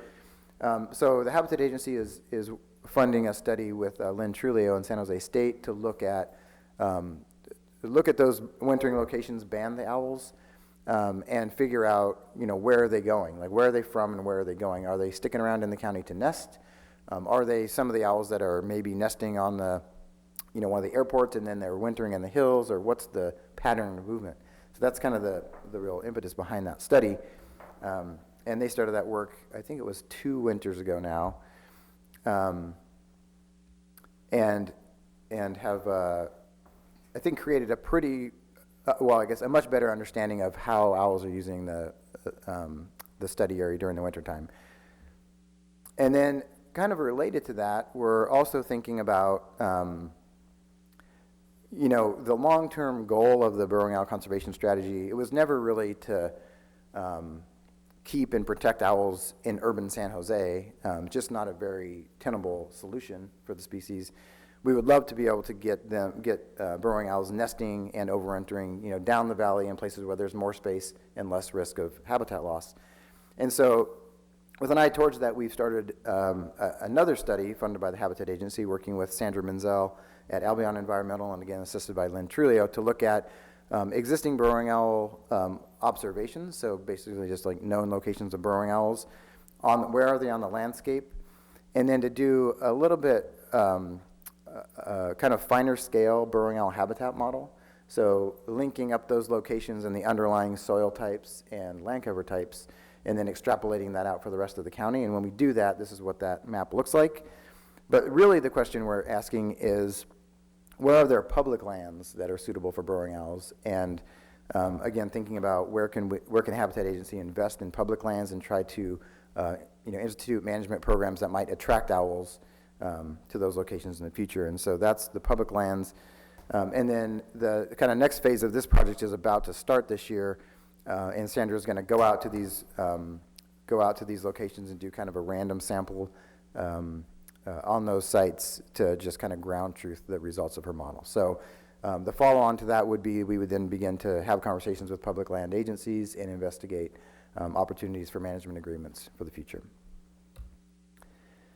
And then I'll close with just a couple of general updates. I wanted to, and Ed can add on to this after the fact, but I wanted to just remind you that one of the unique aspects of the Burrowing Owl conservation strategy, aside from buying land and protecting land and managing it like we do for everything else, is we have the flexibility to institute these management agreements. Mostly they're temporary management agreements, so 3 years, 5 years. There's no set time frame. But the idea is to open up avenues of collaboration with mostly public or municipal landowners. Bring some money to the table and help them manage for burrowing owls. And I mentioned we've done that at the regional wastewater treatment facility pretty successfully by increasing that population to 25 birds now. Doing the same thing at Don Edwards. That work continues. So it's kind of a habitat management program and burrowing owl survey work out there. And then a couple of new things that have, one new thing that's come online, I think, since last we talked, and that's steel wave mitigation site. So steel wave mitigation site was an old burrowing owl mitigation site that a company had set aside in the past. It had kind of gone defunct. Nobody was really managing it well. And so while the Habitat Agency wasn't interested in doing their mitigation for them, because that's their responsibility, we certainly provided some advisory services and got that site turned around and moving in the right direction. Probably something that will be happening at a few other locations as well. There's a lot of these burrowing owl mitigation sites from the 90s and even early 2000s that were sometimes set aside for like 3 years with management plans and money for monitoring for 3 years, and then there were no requirements after that. Certainly different now, but that was back then. And so you have these little, small pieces scattered around that could use a little help. And then we're still working with San Jose International Airport. We haven't put anything on paper yet. Again, I mentioned that we're certainly working with them informally to help influence the way they're managing owls at the airport, and then continue to talk about opportunities off airport, south of the airport, where they have some interest in setting aside some land for burrowing owl work. And then the last thing I'll mention, so the numbers are dropping, as you've seen, and in the burrowing owl conservation strategy, I won't say that we anticipated that, but it's certainly not a big surprise. I mean, burrowing owl numbers have been declining for a long time in the county. So we wanted to have a little bit of a backup plan, and that was, the realization that at some point we may have to shift gears and rather than focus on just buying land and hoping they'll show up, to do more active recovery actions. So the first step in that process is to bring people together who are already doing that kind of work from around the country and see what we can learn from them. So tomorrow, actually the next 2 days, we're bringing in 5 experts, folks from Canada, Idaho, Arizona, a couple from California, who have been working in burrowing owls for a long time, doing active recovery. We have a kind of a combination of going in the field, they're going to give some talks. Our local experts are going to give talks, and we're going to have a lot of discussion and hope to come out of those 2 days with a bit of an action plan on what kinds of active recovery actions we might like to try here, what the steps are to get there, because a lot of approvals have to happen before you do things like captive breeding or any kind of experimental rearing of birds and so forth. And then and sort of begin to put those things in motion. So we're already at a point where the numbers are lower than we projected that they should be at this point in time, even though we're in year 3. And so we're interested in shifting some, probably shifting some funding towards those efforts now. But it's going to require a lot of groundwork, and having that kind of expert input and some consensus of the scientific community, I think, is certainly the first step in doing it successfully. So that's what that's all about. And maybe at a future meeting, we could certainly report out on the findings of that workshop if you're interested. So that's all I had. Ed, did you need to add anything? Sure, just a couple things. Also at the Steel Wave site, we did a small restoration project above and beyond the mitigation that the Steel Wave Corporation had to do, where we did some artificial burrow creation. and also put some dirt piles out there. And you say, well, why would you put dirt piles out there? Ground squirrels like to go into dirt piles, and where there's ground squirrels, there's burrowing owls. They don't dig the burrows themselves. Pardon me? Not always. Not always, and that's part of the problem. I should say potentially. Questions? And, sorry, one more thing. I was going to mention it in the EO report, but I might as well tell you now. We are starting to have some really good dialogue with NASA, Google, and California Air National Guard, because their activities out at Moffett have impacted the bird population. We're working with Audubon and the wildlife agencies to try to get NASA to be more proactive and follow their burrowing owl mitigation plan. And the people we're talking to at Moffett have been, at NASA, have been very open to that. I'm going to be meeting with Google in about a month to see how we can work with Google. What's the name of the company out there? RV or something, AV, which is their, they have big plans out at Moffett, so we want to work with them to sort of get them to do what they're doing as compatible. And burrowing owls aren't the only rare species that are out there. There's some of the shorebirds are out there, and it's on the edge of where the harvest salt mouse is. And so Google seems to be open to doing things with us, and so that's something we can report on also. Questions, comments? Julie? Where is Steel Wave, is that it? Yeah, it's in El Viso. Oh, okay. Yeah, it's, if you take North First Street where it ends, it's where that hotel, that kind of one of those funky new hipster hotel kind of place. Golfland? No, that's another one. And yeah, they're being sued by Audubon from what I read in the paper. So, yeah. Yeah, I had a question about kind of just the funding now for burrowing owl work based on the fact that a lot of these little sites are kind of disappearing and they have a 3-year expiration date. Is that eventually or soon going to lead into a funding issue, or do we still see fees, suitable to maintain the, conservation strategy coming in, even if those areas expire? Yeah, we have no responsibility over those sites, but I can say with Steel Wave, because of where it's located, it's near known breeding populations, and it's that landfills, all those. I grew up in upstate New York, and it seems like super fun sites and landfills, and steel mills are built on waterfront. I can see here in the South Bay it was no different. So they put a lot of landfills right on waterfront property. But at least in this case, it serves as de facto habitat for certain species. So there's enough open land out there, and it's closer to known breeding populations where it had value for us to work with them.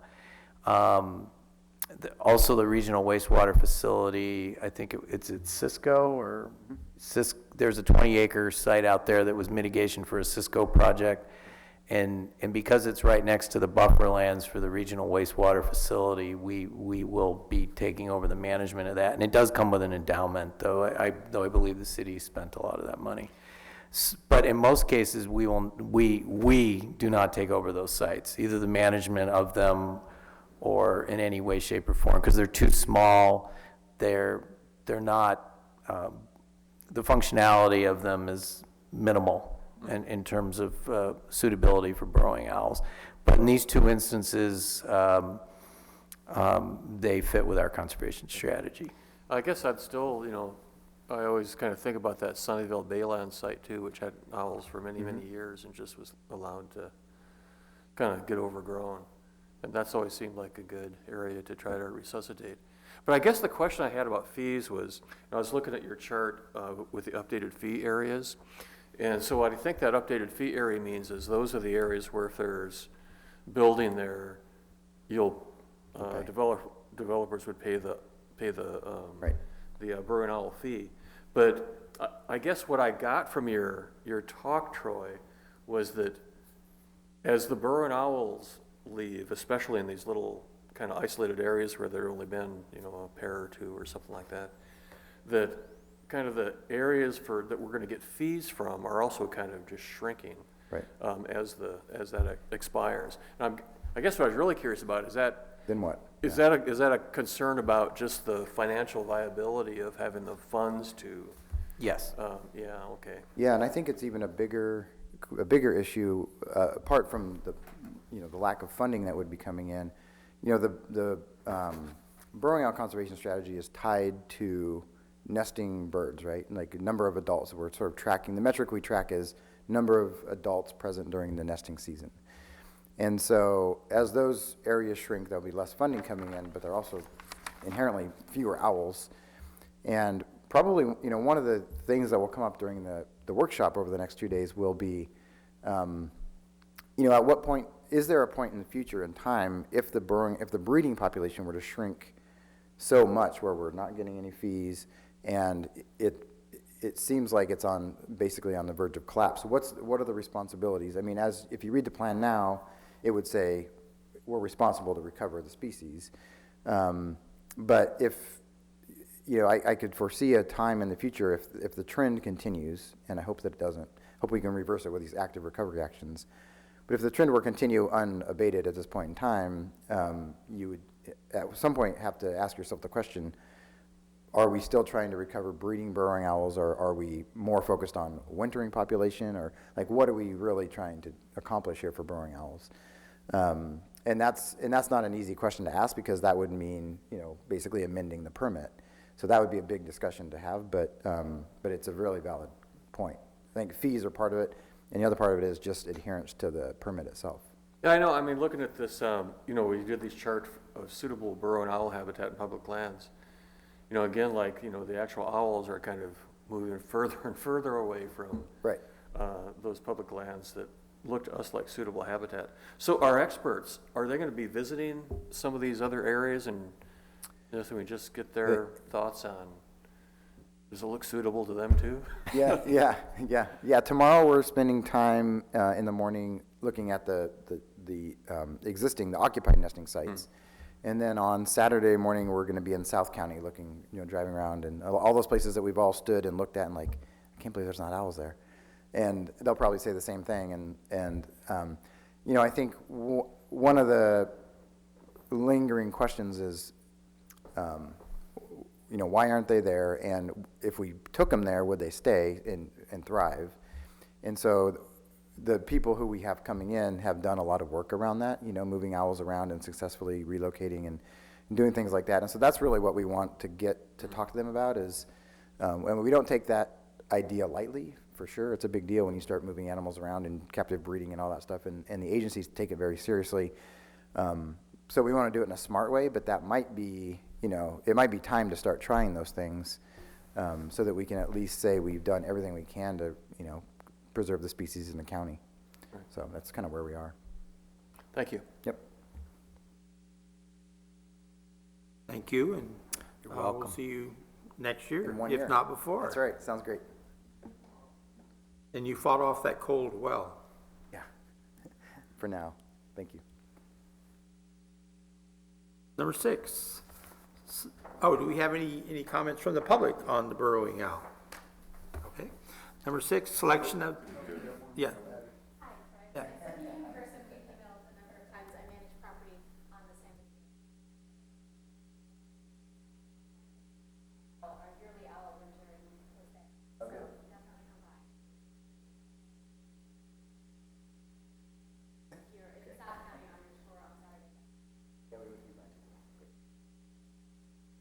We can update the count. But that's the area that's already circled. Okay. Item number 6 is the Public Advisory Committee Chair and Vice Chair. Just to set the stage a little, I'm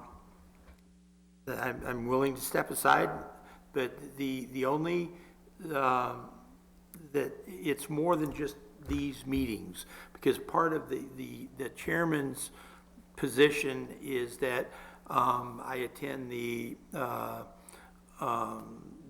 governing and implementation board and give a sometimes brief or sometimes no report at all. But it's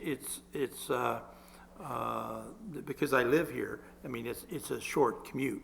But I'd be more than willing to go forward or step aside. It's up to what you folks would like to do. I second. Both of you. Sure you get that in the notes. Okay. Doing a good job, Walt. We appreciate it. Then if we could have a motion and a second for the two positions. Hang on one second, Walt. Joseph, okay? I won't be reapplying for the For the position. position, okay, okay. Do we have anyone to step forward? And I think only once that I've asked Craig to fill in. I mean, not that, you know, if I have a planned vacation or something, but. Retired, you're not working. You're still working.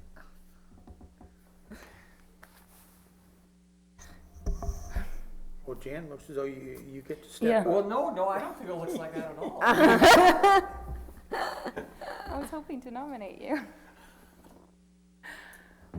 No? Julie, you. Well, if no one else is going to take, yeah, I'll do the job. Somebody's got to do it, so. I'll, Yeah, yeah. if we could get a motion and a second for myself and Julie to move forward. I so move. Second. All right. Any discussion? All those in favor, please say aye. Aye. Any noes or abstentions? Hearing none, unanimous. And then Ed, you're up. Thank you. So just give you a little update on where we are with the budget. It's pretty much the same report I gave to the governing board and the implementation boards in January.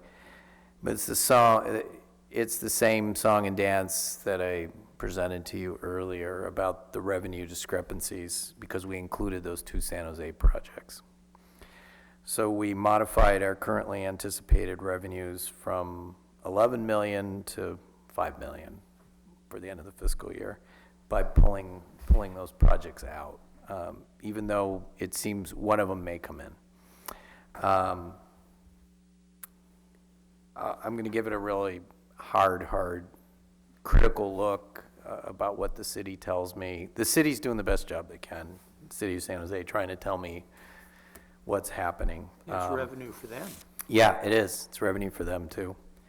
So, but if they don't come in this year, I'm not comfortable putting them in the budget again, and that's what I reported to the two boards.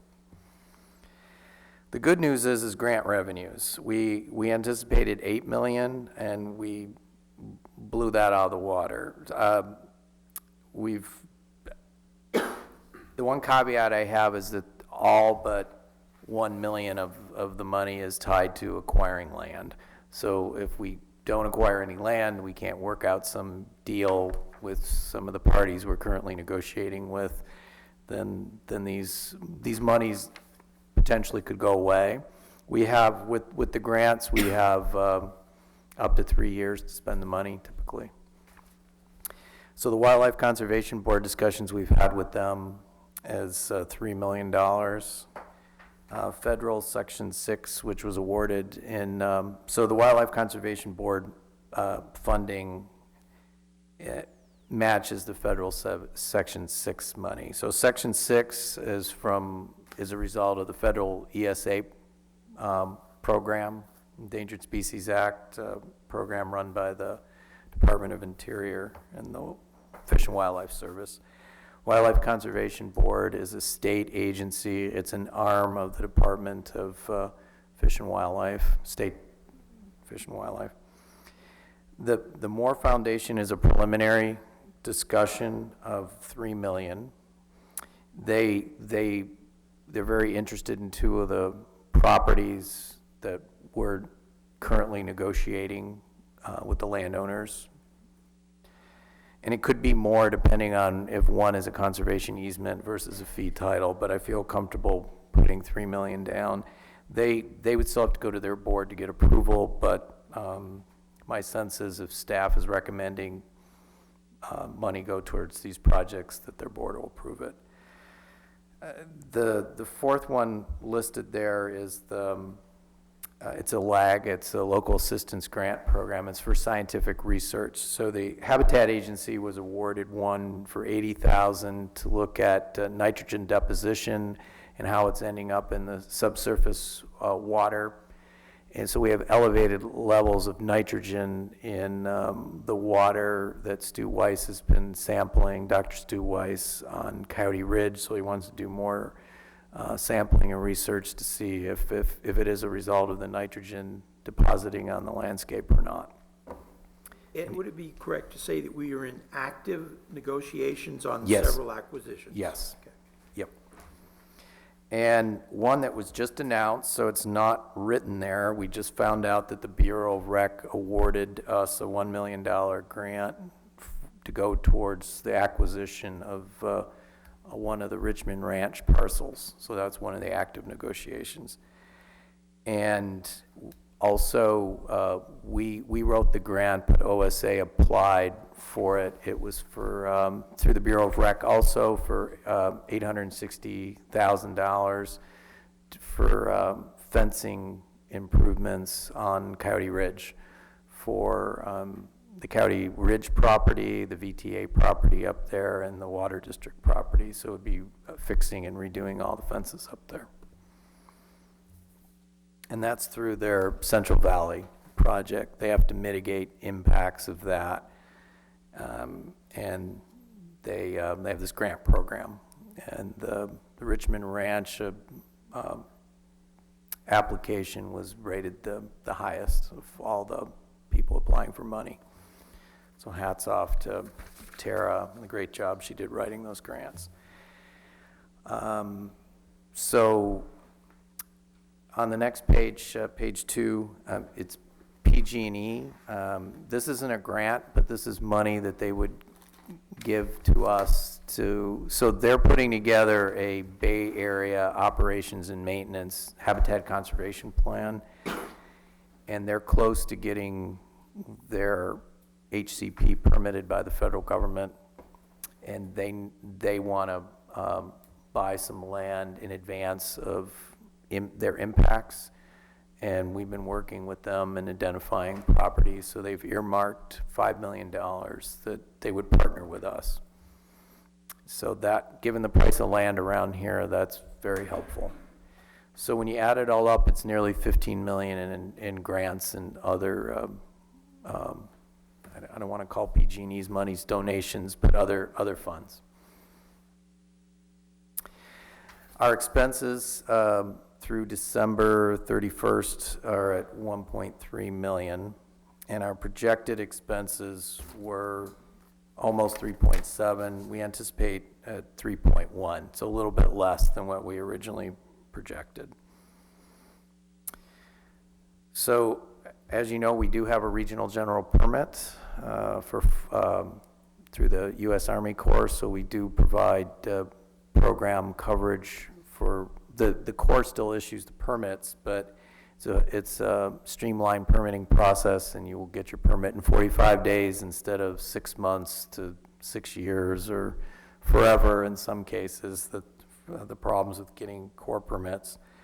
So now we have this streamlined process with the Corps, and we're currently processing 3 RGP applications. So we're developing an in-lieu fee program with the Corps. So instead of always doing advanced mitigation, like building a restoration project as advanced mitigation for a project that needs a 404 permit, we're going to set up an in-lieu fee program, which is kind of like how the habitat plan functions now. We collect monies, and then we pool the funding, and then we go out and buy land or restore something.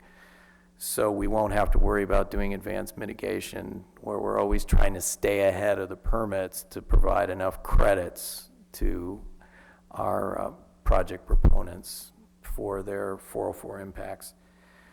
We're continuing to work to try to get the Regional Water Quality Board to do something akin to a 401 certification for the Regional General Permit and the Habitat Plan. I think it probably won't be a full certification, but I think it'll be something similar to what we've set up with the Corps, where they'll still issue a permit, but they'll agree to a 45-day timeline to give you your 404 permit through them. And we're adding some different guidelines and sort of a framework to our regional general permit, which satisfies that permitting process. So now the land acquisition negotiations. So the most active are the first two. The Rancho El Toro, which is a 12,221 acre ranch off of Highway 152. It's between the Cottonwood Wildlife Reserve, the Fish and Wildlife Reserve, and Henrico Park. So it'll be filling in a gap between those two state properties. It's a beautiful property, and we're in negotiations with buyers of that property that we would put a conservation easement over it. They're doing their due diligence now, so if they don't buy it themselves with us putting a CE over it, then we'll be making a formal offer to the owners of Rancho El Toro, or we would buy it outright. And that's where Nature Conservancy and Moore Foundation and others would be giving more money to this effort if it's a fee title acquisition versus us putting a conservation easement over it. So the Richmond Ranch. Ed, yes. Can you say what are the targeted species for that property? There's 35 ponds. They were still wet in late August, after 5 years of drought. So CTS, yellow-legged frog, red-legged frog. There's tricolored birds out in breeding in that area at one of the Henrico ponds or something out there. And pond turtles, and I doubt it, but kit fox. If kit fox is in this county, it'll be there, but it's probably not there. Okay, thanks. And it's really important for the NCCP and sort of all those ecosystem functions, upper watershed property, all that sort of stuff. Does that fit into wildlife linkage at all? Yes. Okay, so that's part Yep. of it too. Okay. Mm-hmm. Along Highway 152 and also connecting those properties, the state properties. So Caltrans has a mitigation property out on Pacheco Creek that they're going to donate to us. It's a 55-acre parcel, and the main reason why we would even accept this from them, it's because there's an overpass right there, so it's really important for connectivity purposes. And also there's some opportunities to do sycamore alluvial restoration on the property. And there is still, the Caltrans didn't use all 55 acres to mitigate for their needs, so there is some mitigation credit still available for us too. And that would come at no cost to the agency except to manage it. So I shouldn't say it's free.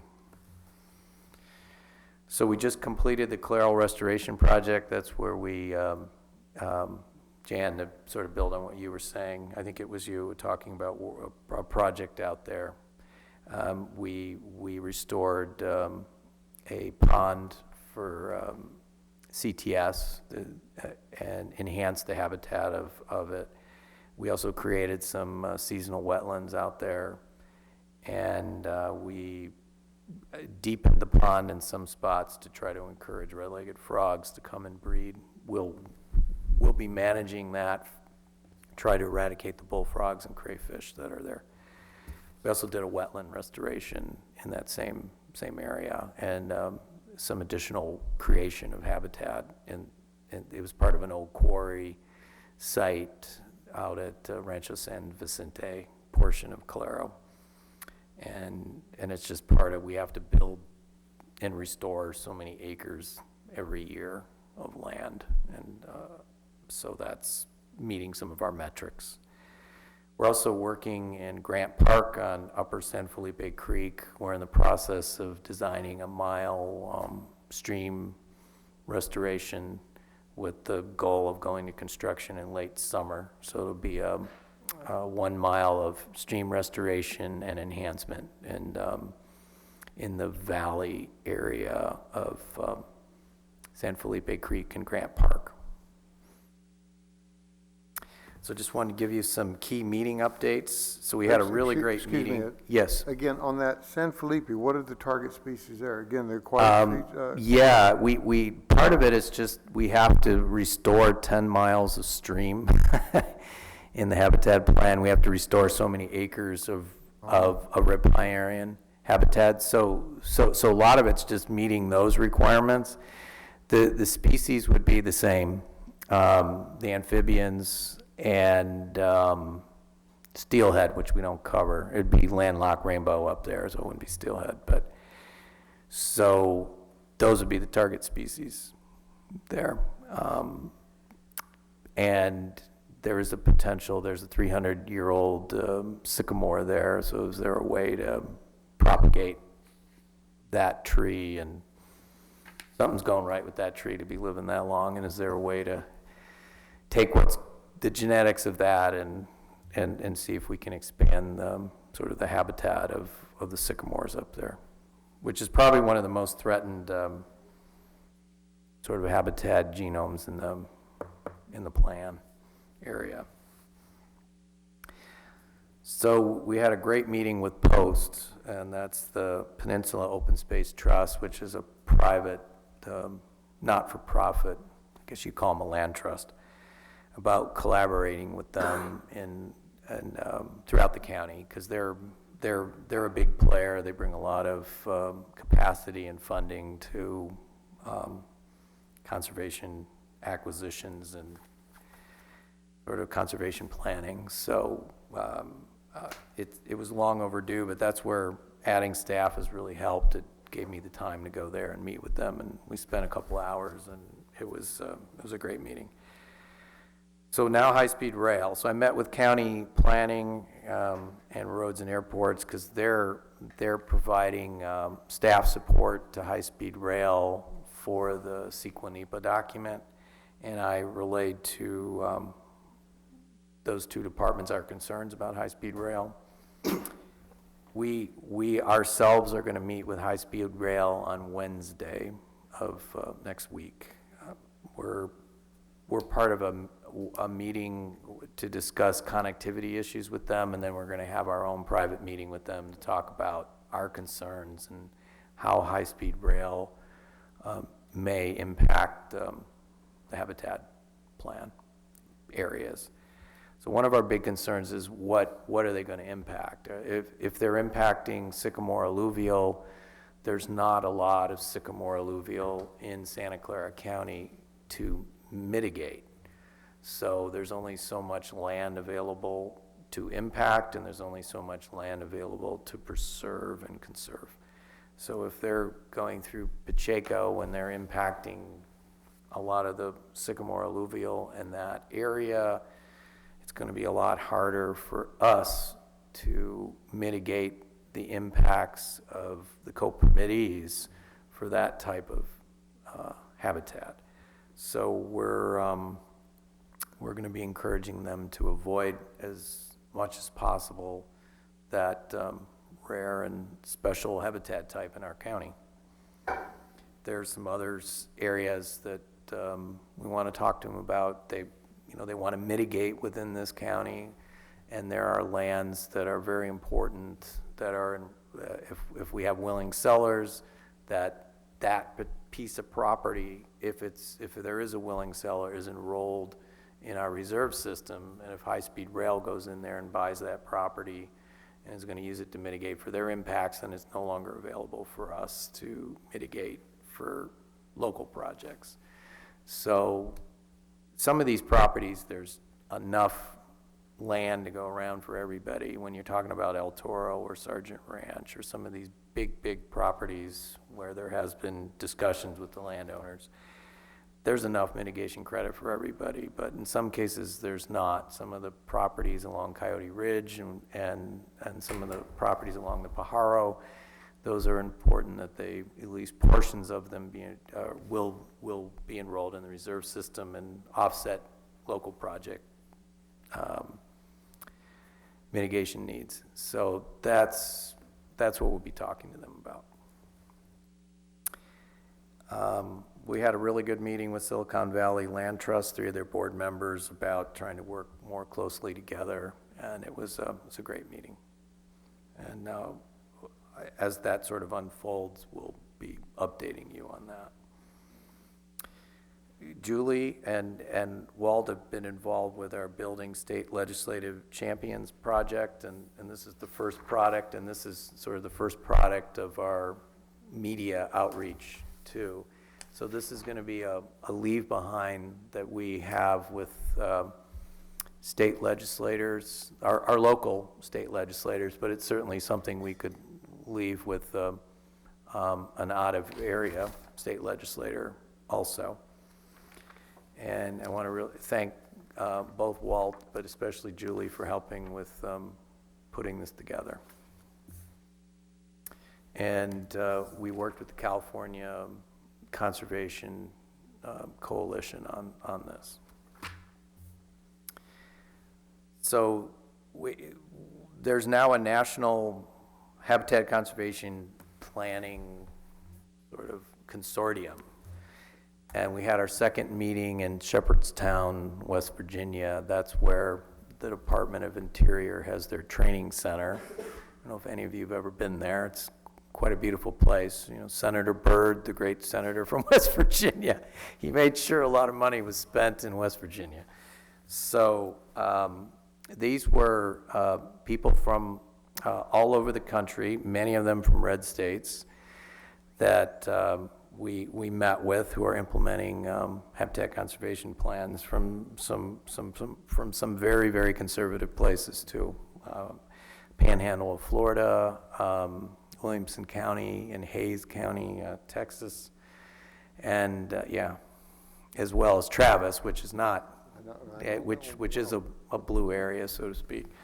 So, and we all have, we all share, I mean, there's some, you know, culturally and politically we're different here, but we're trying to find shared common ground. And also the new Secretary of the Interior is from Montana, Zinke, and Montana States Land, HCP, is part of the coalition. So we're hoping they travel with us to Washington, and maybe we can meet Secretary or Zinke himself through their introduction. But the current administration talks a lot about efficiencies and moving projects forward and infrastructure and all that sort of stuff. And HCPs are one tool that I think sort of balance the needs of public works and infrastructure projects and private development and environmental conservation. It's not perfect, but it's certainly more of a diplomatic, middle of the road approach, and I do think it's an attempt at sustainable development, at least in a big picture sense, maybe not a project by project sense. So we'll see. It'll be a very different trip to Washington this year than the last 2 years, and I'll report back to you in May, right? That's when we meet again, I think.